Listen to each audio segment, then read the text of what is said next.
It's how they act. I saw it in that Studio Ghibli movie.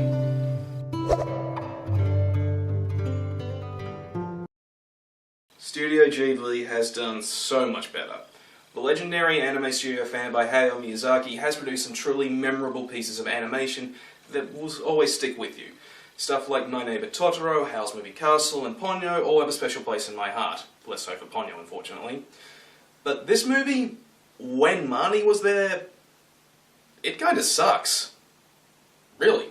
Directed by Hiromasa Yonebashi, the movie is actually an adaptation of a book of the same name, and it follows a young girl named Anna, who is having issues with asthma, gets sent to stay with her uncle and aunt of a foster mother for a while to help her asthma clear up.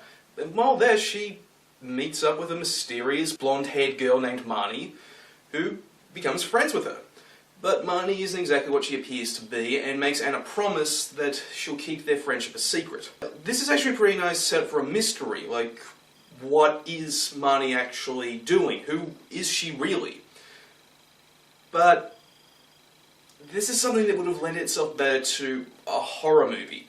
What we actually get is a character-driven drama that does go into some pretty deep themes. But the story is just dull. And it will leave you uninterested. At least it did for me. A few times while watching this, I actually just kind of stopped or checked to see how much more of it was left to go. And I actually just did something else every once in a while.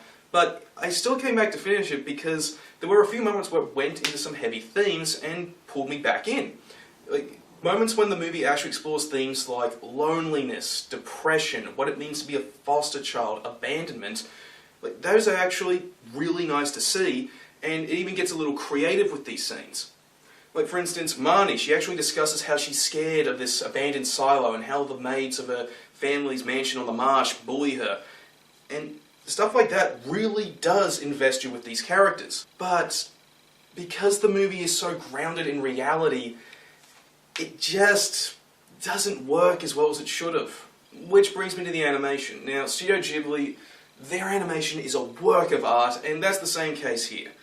The problem, though, is this movie is so thoroughly grounded in reality for the most part that it feels like it's trying to be magical, trying to be whimsical, but because it's so grounded in reality, instead of coming across as this magical journey for this character, it feels more like it's just this dollar store version of the animated version of The Wind in the Willows.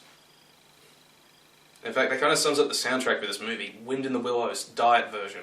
And it also doesn't help that there's too many what-the-hell moments in this movie.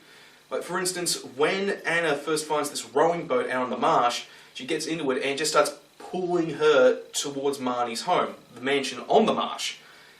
But it's never explained why it actually did that. Like, we're never really told who or what Marnie really is, at least not till the end. But even then, it's not exactly a good explanation. We don't know if Marnie's a ghost, a figment of Anna's imagination, an element of her psyche, or something else. We just don't know. It would have been nice at the very least if they just at the last minute said, it turns out Marnie was a ghost, she was friends with a ghost, that ghost helped her out. That would have just made it a bit more interesting. And the cherry on top is that the way Anna and Marnie's friendship is depicted, it doesn't look like a friendship, it looks more like they're lovers. I get that they're supposed to be close, but the way it's shown is more indicative of being in love than being friends. At the end of the day, this really is a movie that's just going to boil down to personal preference. I couldn't enjoy it, but if you're looking for a character-driven drama that goes into some pretty heavy themes, well, it's worth a look. Just expect a good chunk of dullness and some sincere attempts at doing something magical that really would have worked better with a more fantastical setting. Hiromasa Yonebashi really didn't do a fantastic job with this movie.